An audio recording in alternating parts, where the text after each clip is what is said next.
Alright, so one thing that I talk about on my channel a little bit are all my boots. This is almost every pair of boots I've had in the last 10 years. I'm always in boots every single day of the week. I wear these boots in the summer, I wear these boots in the winter, I wear them in the rain, in the mud, in the snow, in the salt, in any kind of conditions imaginable, I'm wearing boots.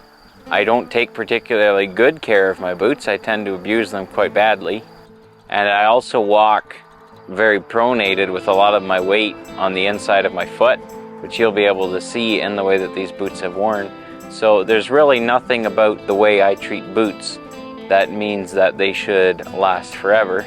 So I'm gonna go through here, show you where these boots failed and what boots I'm wearing now and what boots I think I'll buy next. So this is the first pair of boots that I ever owned. They are Canada West 50/60s. These are extremely popular utilitarian boots.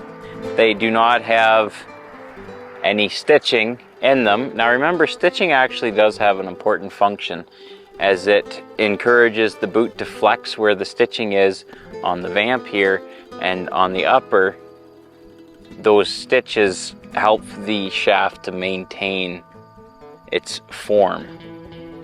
But these boots are made out of a very heavy leather. They're lined. They also have pull holes up here, which is very convenient for slipping them on and off quickly. They have oil resistant soles, short square heels made out of a hard rubber. They look like they should come in a white box that just says boots on the front. There's nothing special or fancy about these boots. They're just made out of a heavy leather, nothing fancy. They work. I don't particularly like them because of my high arch. I like a higher heel. If I was wearing running shoes, I always used to wear inserts like a nerd, just because of the way my feet are. Not a big fan of these boots for me personally, although I do think if you're looking for a cheap, long-lasting boot, give these a look for. Made in Canada, out of genuine leather. So after I had those for a while, I went out and bought a pair of more conventional cowboy boot style Canada West.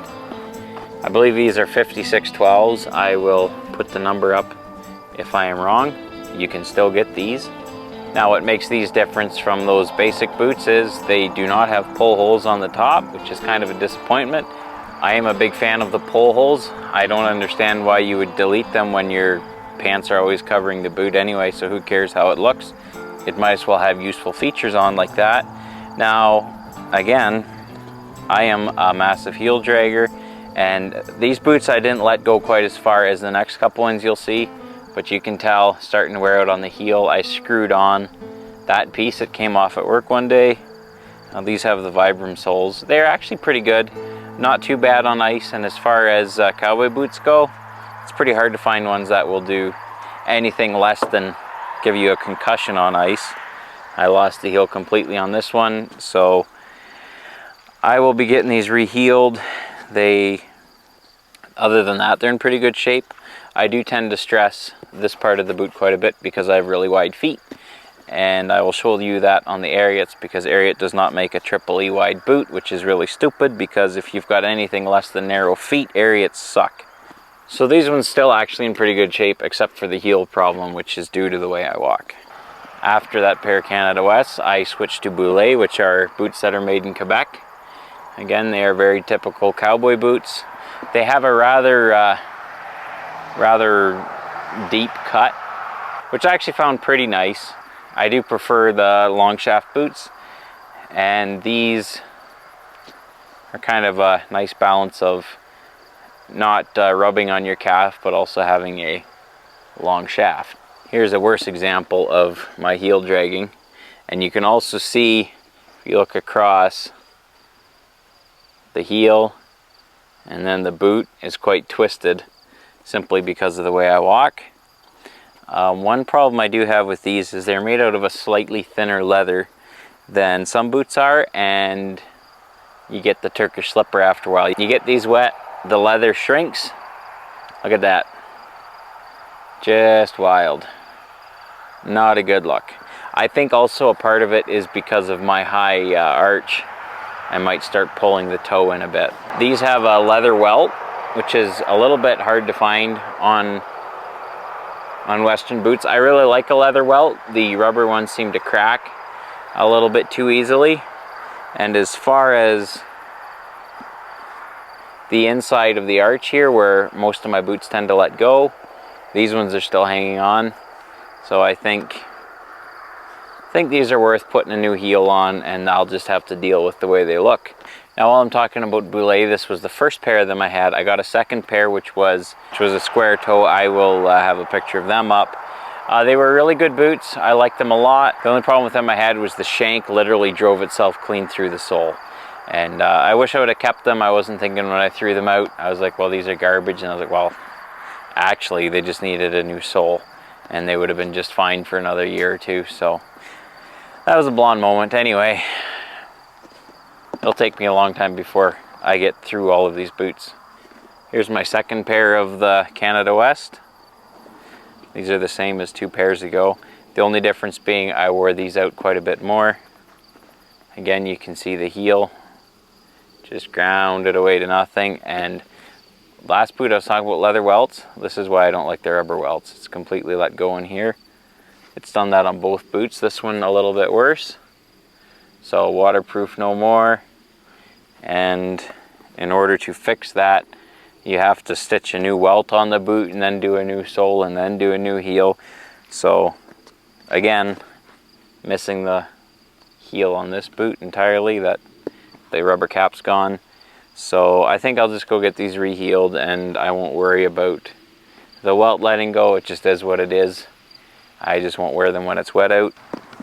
Now, a couple years ago I did a video on these boots. These are laredos, just very cheap laredos, 78, 79s. They are a vinyl upper with a leather lower. A very similar sole to the Vibram on the Canada West, and a hard rubber heel. Now, for some reason, my square heel boots always seem to last longer than the angled boot. I don't know why. Maybe it's just because of the materials they use are really hard rubber on here, because they're not trying to be comfortable. They're just pumping out a cheap boot. The video I made on these boots, I really did not like them. Now that I have them broken in, I can see some positive sides to them. A nice double stitch welt. I don't believe that'll ever let go. I know a lot of people will knock a square toe boot saying it's ugly, but you get a square toe boot with a double stitch welt, it's gonna last a really long time. The other thing, these are stupid light. They're maybe half the weight of Ariat Rough Rider. Quick slip on. You know, they're alright. They lasted longer than I thought they would. They've gotten more comfortable than I thought they would after the break-in. They're okay. Also, they have a kind of cloth felt looking lining inside, which is actually pretty nice. We move on to these, which are a very recognizable boot, the Ariat Rough Riders. They're one of the best-selling Ariats, and they also have this broguing in here. If you see that, you'll probably recognize that. I'm sure you've seen boots like this for sale before. They have your typical Ariat sole, absolutely lethal on snow and ice. Just wet snow that packs a little bit. You really have to learn how to walk in these before you get too creative. Again, like I was saying before, Ariat does not make a triple E-wide boot. So guess who blew through the side of their boots in short order? This is the same size of boot as I wear on the other ones, 10.5. My Canada West, all 10.5 3E. I get a little bit of trouble in here on them, on the inside, but I have a wide foot, and it especially puts pressure on the outside. That's one thing I didn't actually mention about the boulet. Like on those boulets where my foot literally would come over the side of the sole, stretch the leather completely over that, while these, being a much heavier leather, just blew out instead. So there's a hole clean through it there. In their defense, I did not oil these as much as I could have. I tried to keep up with it, but I wore these in the salt and the snow. These boots have gotten soaked. Another thing I kind of disliked about them is if you got them wet, you would get the dye all over your socks. And when you pull your boots off and your socks are brown, it really, really bothers you. Now, interestingly, they have the same style as the Canada West does, with this triple stacked sole and welt design here, but they have been completely rock solid. Whereas on the Canada West, here you can see those triple layers have completely come apart. Now, it kind of bothered me because if I can, I'd like to buy Canadian boots, but now they're more expensive. The price of my square-toed boulets doubled in like 2-3 years. Like, I bought them for a little over 200, now they're like over 400 or almost 400. It's absolutely wild. Now these are made in East Asia. Kind of disappointing. I'd rather have made in America than made over in East Asia, but you pay for it. These boots now are quite affordable. Actually, when I bought them, they were pretty spicy. I don't know, the prices jump around right now. You know, I'd almost buy another pair of these boots and try to keep up on keeping that leather looked after a bit better than I did with this pair, because they're extremely comfortable boots. Probably the most comfortable boots that are in this lineup, apart from not being wide enough. Once they were broken in and that leather was stretched out, they were fine, but of course, then it lets go. I'll try to show you the extent to which these have cracked just due to being wet and dry, wet and dry. You'll go get them completely soaked in the snowbank somewhere, get salt all over them, because we put salt in the trailers when we load livestock in the wintertime. So these would get salt dust all over them, and then they'd be wet, covered in salt. Then you'd jump in the truck. They'd be sitting beside the seat. You know, you got the heat cranked in there because it's minus 40, and they get hot, dry, and then you dry them out, and it's back and forth, back and forth. So I might be a little bit unfair with what I'm saying about these boots, because I put them through probably as bad a treatment as it is possible to put a boot through.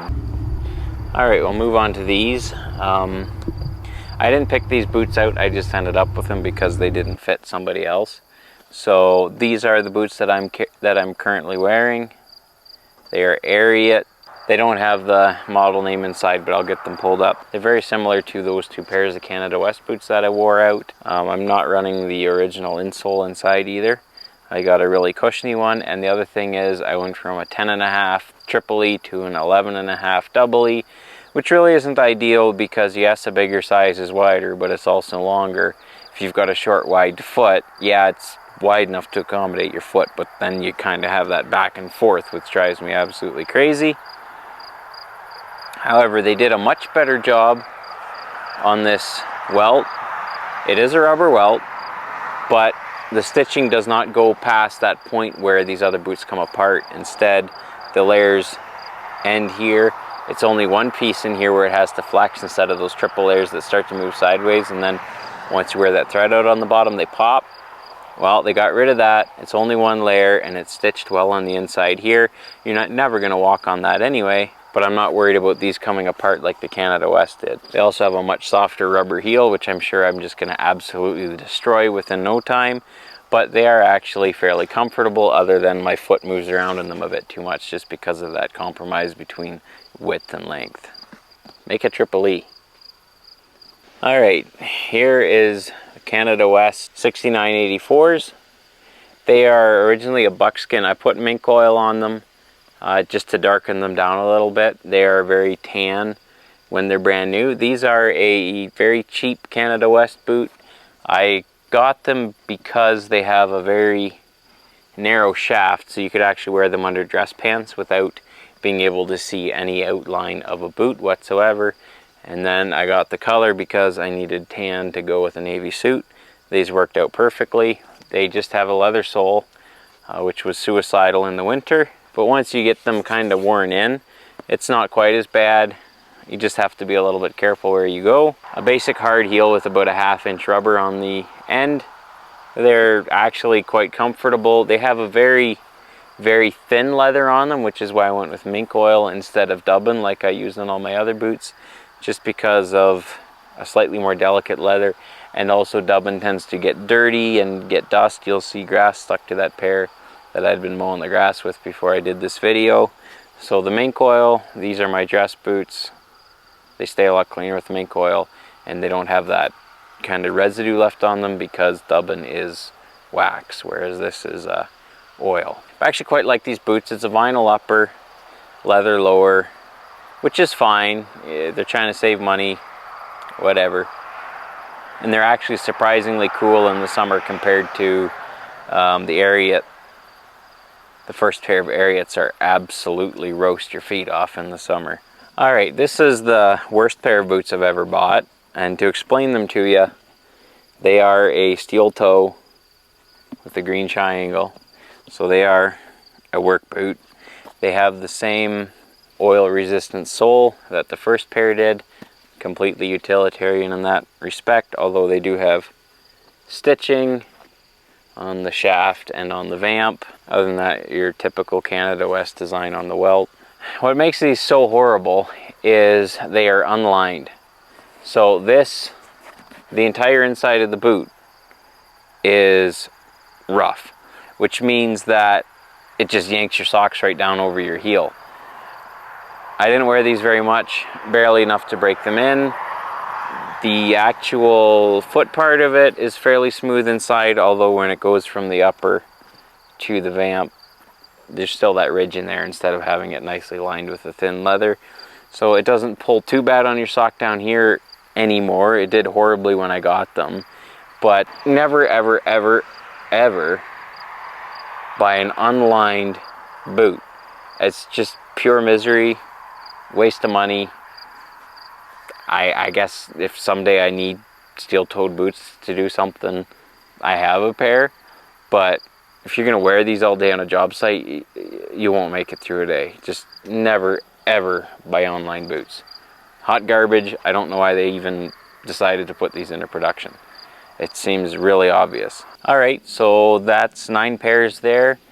I'm aware that literally half of them are Canada West, so the next pair of boots that I'm going to buy, I'm not sure what they're going to be. I thought I was going to repeat the ariats with the broguing. I really liked those boots until the sides blew out. I actually quite like these ones that I went a size bigger on as well.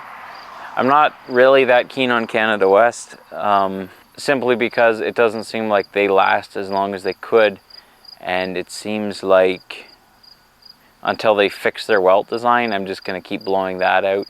I don't really care about the heels wearing out because, like I said, I walk really weird, and that's just going to be something I'm going to have to deal with. It's not that big of a deal to get heels replaced, but it is a big deal when the welt separates. At that point, going in to fix that's kind of pricey. On the other hand, there's no way to repair a hole clean through the side of a boot like the ariats do. The boulets have gotten really expensive. I don't think they're worth the money because really they seem to be about on par with the Canada West, so why would I pay double the money for a similar boot? I think maybe I'm going to try something that I don't have here. I don't know what. Tony Llama or maybe an expensive pair of Laredos. Give them a shot. Oh, the sun came out and blew my exposure up. Anyway, these are the boots I've had for the last 10 years. There have been people asking me to do an update on boots. Here you are. Thanks for watching.